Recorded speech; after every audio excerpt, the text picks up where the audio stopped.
The doctor mistook my hatred for streamers for bulimia because every morning I watched this video. Battle Royale, Battle Royale, Battle Royales. Battle Royale or BR? BR? BR, BR, BR. Battle Royale, Battle Royale! I'm excited for the Battle Royale.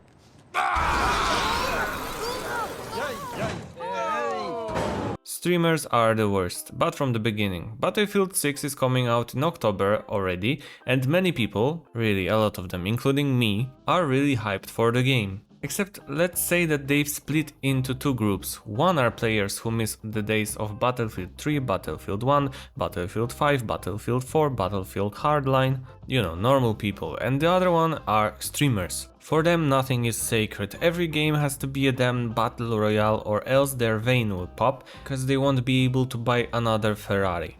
You understand that these halfwits were playing COD when it came out and they made a pile of money because the game turned out to be a huge success and they played well, so naturally it drew crowds of players eager to watch how they themselves would want to play. I'm not judging, watch whatever you want, even if it's that. Some of these streamers even got their own skins in the game, like Team the Tatman. And this is exactly the same situation like the thing that happened with Fortnite, where literally no names rose to fame by punishing kids from Smurf accounts, acting like they're some gods of the game or something. So this correlation goes long back. Where there's Battle Royale, there are streamers hungry for views. Because after all, not that many people want to watch you run around the map reviving teammates, even though this is more valuable than fighting random enemies like in Call of Duty. Never mind that this approach is in line with Battlefield's long-standing spirit. Nah, just give me Battle Royale already. Like, Battlefield doesn't need to be all right. Can you guys just let us have one that like BRs? Like, I mean... What the fuck does he mean by at least one Battle Royale? Like you didn't have 100 previous ones. Streamers are already drooling over Battlefield becoming the next Warzone where they will make a pile of money. And I wouldn't care about any of this if companies didn't take their opinion so close to the heart. As a streamer you're worth so much as many people are watching you. And it's scary how much that influences developers. As I showed in a compilation, a huge number of streamers are already hoping for Battle Royale, and it seems companies usually adapt to those demands. Just look at, again, Team the Tatman, and he streams with Helldivers 2. He played for a few hours, decided there wasn't enough dopamine for him compared to Battle Royale, and switched to another game. For the company that's a failure, because many people could feel the influence of their favorite streamer's opinion on their own judgment, and that sucks. Oh, brother, this guy stinks! And I have a first-hand experience on this because I was watching one of the streamers give his commentary on how viewers are playing Planetary Annihilation Titan. And I decided that, wow, this looks like fun. So I bought the game and never learned to play it.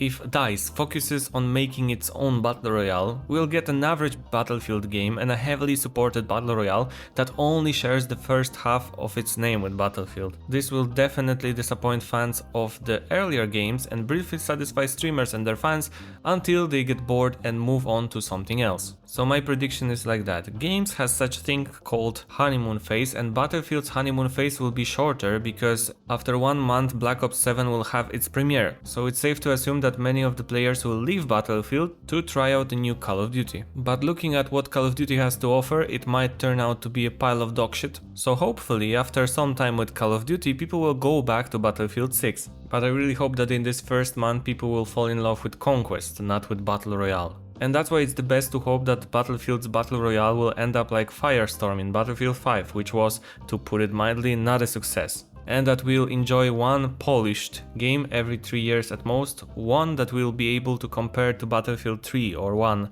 in 10 years. But streamers aren't the only terrible ones, because what's worse than a streamer? A cheating streamer. Some people do it to boost their ego, others to increase viewer counter, and some do it for both of these things. After all, multiplayer games usually rely on streamers who play above average. Nobody wants to watch a Battle Royale streamer who dies right after landing, or Counter-Strike streamer who can't even get a single shot. Just consider the fact that Javelin, the anti-cheat installed with Battlefield 6, blocked 300,000 hacking attempts. And I emphasize attempts, not hackers, because that could mean, for example, that one hacker made 100 attempts. We don't know. What we know is that part of the hack's popularity came from the open beta tests being free. After all, if the game is free, it's easier to accept losing an account and so on. But I'm also convinced that some of those hackers were just testing in the free version what they could later sell in the full game. And so we arrive at the meeting point of these two worlds, the cheater streamer called Riley CS. And even here, the modern audience, you know, the one that is not playing games, the ones that is complaining that games are not tolerant enough, they managed to embarrass themselves. Because if you watch those recordings, anyone with at least half a brain will see that this streamer is using cheats. But no, suddenly it turned out that this streamer is transgender. Okay, that's it, we are finishing this episode, we are getting cancelled. Everyone prepare, evacuate, exterminate. And then it took off. Suddenly there was a defensive campaign online saying, you're not hating her because she cheats, you're hating her because she's trans. Damn, that's perfect. I wasn't slacking off at work. They fired me because I feel like a woman. I didn't steal this money, officer. You arrested me because you're transphobic. Suddenly it didn't matter at all what this streamer did, only which group she belonged to. Wonder why people are fed up with woke movement? That's exactly why. Especially since right after that even more incriminating evidence surfaced. Because this streamer used two accounts, a main and a secondary, maybe even more, we don't know.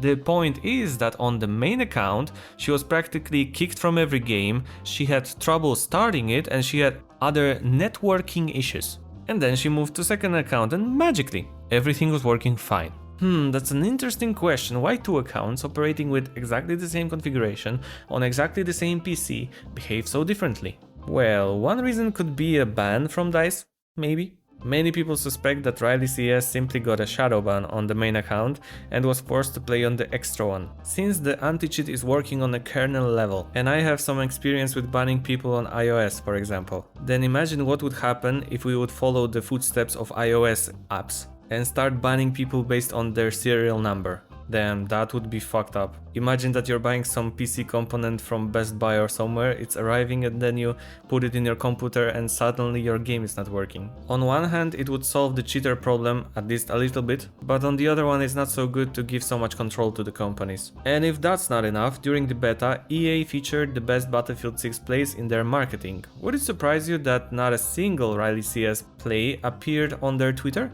Those recordings were so amazing that they would make a great advertising for the game. Maybe EA simply knew something was wrong with that account and, wanting to avoid the drama, steered clear of it. Do you think that's all? Oh, you naive Scoia'tael children, of course not. On Twitter, a defender of Riley CS spoke out.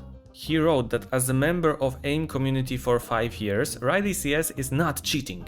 Okay, that's like the dumbest thing that I heard today and it's already evening. AIM community? Do you really form communities around AIM? No, wait, there is something dumber, wait. Because it turns out that he is editor of Riley CS. So you're telling me that the guy who's been dealing with cheats for 20 years turns out to be the editor for a streamer accused of cheating and there is no connection there? Oof, truly a wonderful coincidence. Really, the evidence doesn't look even remotely good for Riley CS, but you know, she's trans, so you can't say a word about her cheating, even if those two things have nothing to do with each other. Which is especially funny considering she was banned on Twitch and then immediately unbanned. Well, I guess rules only apply when, for example, Tectone calls Froggen fat, but when somebody openly breaks Twitch rules by promoting terrorism or cheating in games, it's perfectly normal. And at most they might get banned for a day or two. Rules for thee, but not for me. So on one hand, streamers driven by greed want to destroy Battlefield 6 by pushing their agenda about the importance of Battle Royale, and on the other hand, we have streamers with low egos wanting to inflate them by streaming with cheats. Both behaviors are awful because they push the industry toward a place where every single game must implement exactly the same thing out of fear that some streamer will say something negative about it. Let the games have their own legacy. I'm bad at strategical games, but I'm not saying that they should suddenly add boss fights like in Souls games or cinematic cutscenes every 10 minutes like in The Last of Us. And what do you think about the Battle Royale mode in the new Battlefield? Are you looking forward to it? Or are you just hoping for something more Battlefield-like? The comments, as always, are yours, and a thumbs up will really help my channel, and subscription, because the amount of people lasting till this part of the video is like 5%. So if you did, you're very special and I'm happy to have you here. Thanks a lot for watching and I will see you in the next video. For now, see you!